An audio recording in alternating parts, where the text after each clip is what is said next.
ओम शांति। इतिहास गवाह है कि जब जब मानव ने अपनी आंतरिक शक्ति को पहचाना है, तभी स्थायी और सकारात्मक परिवर्तन संभव हुआ है। इसी सत्य को आधार बनाकर एक शांत लेकिन अत्यंत प्रभावशाली आध्यात्मिक आंदोलन का जन्म हुआ, ब्रह्मा कुमारीज। प्रजापिता ब्रह्मा कुमारीज ईश्वरीय विश्वविद्यालय एक विश्वव्यापी आध्यात्मिक संगठन है।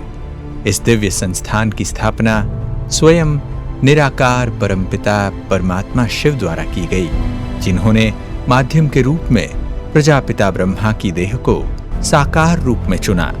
इस संगठन की शुरुआत वर्ष 1936 ईस्वी में हैदराबाद सिंध तत्कालीन अविभाजित भारत में हुई। संस्था की एक विशिष्ट विशेषता यह रही है कि इसके संचालन की जिम्मेदारी प्रारंभ से ही महिलाओं को सौंपी गई, जो उस समय की सामाजिक व्यवस्था में एक क्रांतिकारी कदम था। इसी कारण यह संस्था ब्रह्मा कुमारीज के नाम से जानी जाती है। राजस्थान के माउंट आबू में स्थित इसका अंतर्राष्ट्रीय मुख्यालय आज विश्व शांति, आत्म जागृति और मानवीय मूल्यों का एक प्रमुख केंद्र माना जाता है। ब्रह्मा कुमारीज का मूल दर्शन है राजयोग ध्यान, एक ऐसी सरल लेकिन गहन विधि जो आत्मा को उसकी मूल शक्तियों, शांति, पवित्रता और शक्ति से पुनः जोड़ती है। राजयोग कोई शारीरिक व्यायाम या अनुष्ठान नहीं है, बल्कि यह चेतना की साधना है। भारत से प्रारंभ हुई यह आध्यात्मिक यात्रा आज 140 से अधिक देशों तक पहुंच चुकी है। हजारों केंद्रों के माध्यम से ब्रह्मा कुमारीज जाति, धर्म, भाषा और संस्कृति की सीमाओं से ऊपर उठकर मानव मात्र की सेवा कर रही हैं। जीवन के हर क्षेत्र से जुड़े लोग, विद्यार्थी, युवा, महिलाएं, चिकित्सक, शिक्षक, प्रशासक, उद्योगपति और सुरक्षाकर्मी, सभी ने यहाँ से जीवन में संतुलन, स्पष्टता और उद्देश्य पाया है। समाज के हर वर्ग तक प्रभावी रूप से पहुंचने के लिए ब्रह्मा कुमारीज ने 21 से अधिक विशेष सेवा विंग्स स्थापित किए हैं।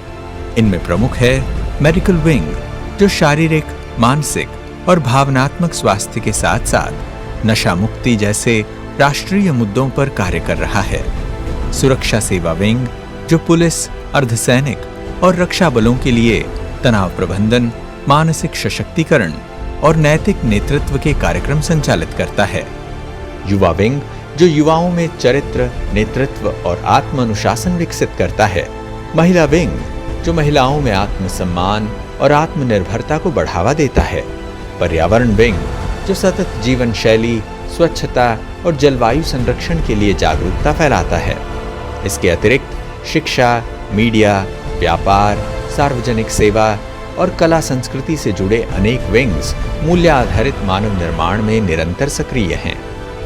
आज ब्रह्मा कुमारीज की सेवाओं को राष्ट्रीय नेतृत्व से भी व्यापक सराहना मिली है। प्रधानमंत्री श्री नरेंद्र मोदी ने छत्तीसगढ़ के नवा रायपुर में ब्रह्मा कुमारीज के शांति शिखर ध्यान केंद्र का उद्घाटन किया और संगठन के योगदान को राष्ट्रीय एकता और मानव कल्याण से जोड़ा। प्रधानमंत्री बनने के बाद दुनिया में मैं जहां जहां गया, एक भी देश ऐसा नहीं होगा जहां एयरपोर्ट हो या कार्यक्रम का स्थान हो, ब्रह्मा कुमारीज के लोग मुझे मिले न हो, उनकी शुभकामनाएं मेरे साथ न रही हो। शायद ऐसी एक भी घटना नहीं होगी।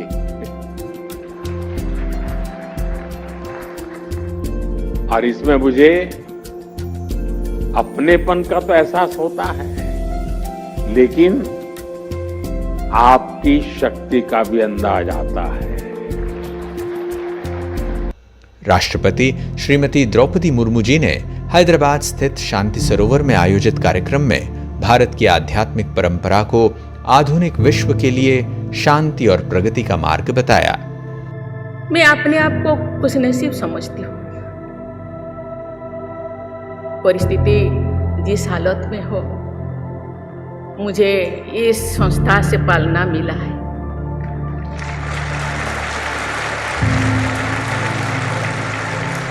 इस संस्थान का ध्येय वाक्य है हलचल में अटल रहना। दुनिया जितने भी हलचल हो अपने अंदर मजबूत रहना है।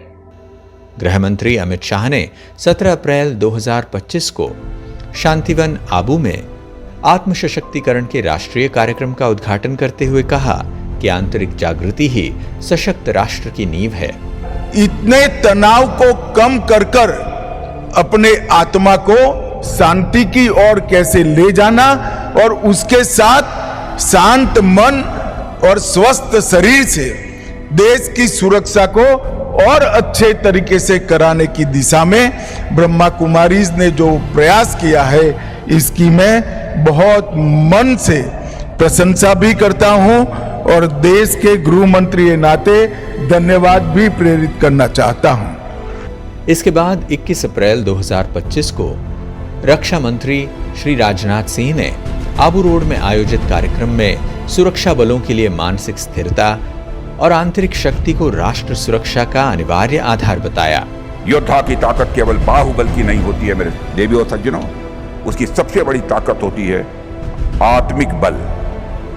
और साथियों, मुझे इस बात की खुशी है कि आपका सुरक्षा सेवा विंग यानी SSW लंबे समय से हमारे जवानों और अधिकारियों को मानसिक रूप से और भी सशक्त बनाने के लिए निस्वार्थ भाव से काम करता है। सेवा और जन सहभागिता के क्षेत्र में ब्रह्मा कुमारीज ने नए मानक स्थापन किए हैं।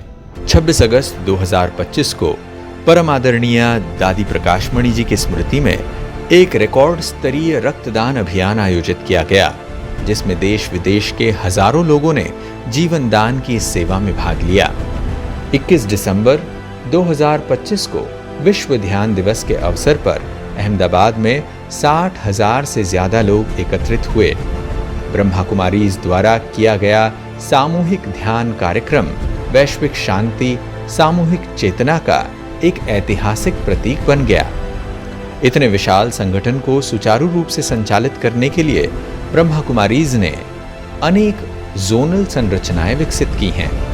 इन सभी जोन्स के माध्यम से हजारों केंद्रों के कार्यों में समन्वय, प्रशिक्षण और सेवा को प्रभावी रूप से आगे बढ़ाया जाता है। दिल्ली राष्ट्रीय राजधानी क्षेत्र होने के कारण यहाँ पर ब्रह्मा कुमारीज राजनीतिक, प्रशासनिक, शैक्षणिक, मीडिया, चिकित्सा तथा सामाजिक क्षेत्रों में व्यापक रूप से अपनी सेवाएं प्रदान कर रही है। ब्रह्मा कुमारीज दिल्ली द्वारा समय समय पर अनेक विशाल कार्यक्रमों का आयोजन किया जाता है, जिसमें प्रमुख है लाल किला मैदान में 21 जून अंतर्राष्ट्रीय योग दिवस पर विशाल कार्यक्रम। इसके अतिरिक्त अन्य विशिष्ट स्थान जैसे भारत मंडपम, तालकटोरा स्टेडियम, त्यागराज स्टेडियम, ज्ञान विज्ञान भवन, अंबेडकर इंटरनेशनल कन्वेंशन सेंटर आदि में भी कार्यक्रमों का निरंतर आयोजन होता रहता है। Om Shanti retreat centre ORC Brahma Kumaris का एक प्रमुख आध्यात्मिक सेवा केंद्र है, जो गुरुग्राम मानेसर क्षेत्र, दिल्ली NCR में स्थित है। यह केंद्र राजयोग ध्यान, आत्मज्ञान, नेतृत्व प्रशिक्षण एवं जीवन दृष्टि विकास से जुड़े कार्यक्रमों के लिए जाना जाता है।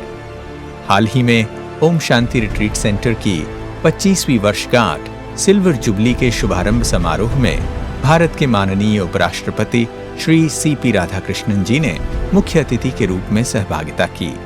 ब्रह्मा कुमारीज केवल एक आध्यात्मिक संस्था नहीं है, बल्कि यह मानव चेतना का एक सशक्त आंदोलन है, एक ऐसी यात्रा जो आत्मा से शुरू होकर समाज, राष्ट्र और विश्व तक पहुंचती है। यह संगठन सिखाता है कि सच्ची शक्ति बाहरी संसाधनों में नहीं, बल्कि शांत, स्थिर और जागरूक मन में निहित है। क्योंकि जब आत्मा सशक्त होती है, तभी व्यक्ति सशक्त होता है, समाज सशक्त होता है और अंततः राष्ट्र सशक्त होता है।